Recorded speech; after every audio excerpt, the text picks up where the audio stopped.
Labas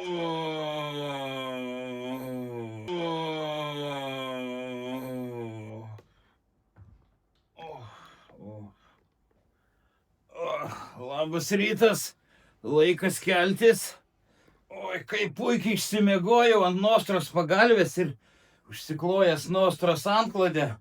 Na ką, laikas paserviruoti Nostrą regionų krepšinio lygos praėjusios savaitės apžvalgą.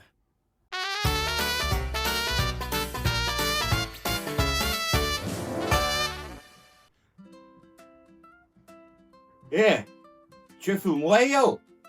Atsiprašau. Taigi įspūdingas B diviziono sezono atidarimas įvyko Lazdijuose. Pusė Lazdijų miesto sugužėjo į Šviežutėlį sporto centrą. Tačiau Lazdijų Briedžiui ragus nulaužė Vilniaus rajono komanda, kuri triumfavo 18 taškų skirtumu. Beje, įspūdinga naujovė buvo pritaikyta. Žiūrovai nuskanavę QR kodą, užsidėję ausines, galėjo stebėti rungtynes ir kartu klausytis rungtynių komentatoriaus. Na, netgi man pakilo noras vėl pakomentuoti regionų krepšinio lygos rungtynes. Beje, po mačo įvyko labai rimtas baliukas, kur nealkoholinė naminukė, žinau, kad liejasi laisvai. Iki šiol graužiu nagus, kad neatvykau į Lazdijus. Tikiuosi dar bus tų progų. A divizione dideliam Živiliuko, tai yra Živilės Pinskuvienės džiaugsmui, 2 pergalės iškovojo Širvintų komanda, galima sakyti, išlindo pro adatos skylutę. Jie 1 taškeliu per Marytės plauką įveikė Prieniškius ir 2 taškais nugalėjo Kazlų Rūdos komandą. Na ir širvintiškiai daugiausia komandos dievo Dariaus Tarvydo dėka įsitaisė turnyro lentelės viršūnėje.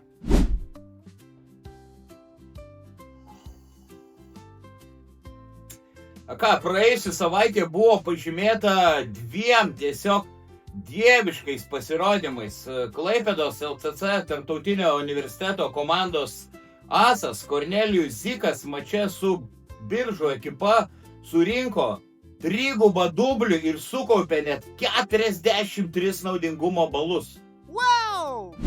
Turbūt kažką stebuklingo suvalgė ir Kauno KTU komandos žaidėjas Augustas Gaivenis. Jis į Kauno krepšinio akademijos komandos krepšį suvertė 49 taškus ir surinko 56 naudingumo balus. Nemeluoju, galit pažiūrėti protokolą. Ne veltui kilęs iš Panevėžio kaip aš. Tačiau netgi ir jo neeilinis pasirodymas nepadėjo iškovoti pergalės. Per pratęsimą 2 taškais triumfavo jaunieji žalgiriečiai. Taigi aš, Vaidas Čeponis, paserviravau dar vieną Nostrą regionų krepšinio lygos apžvalgą.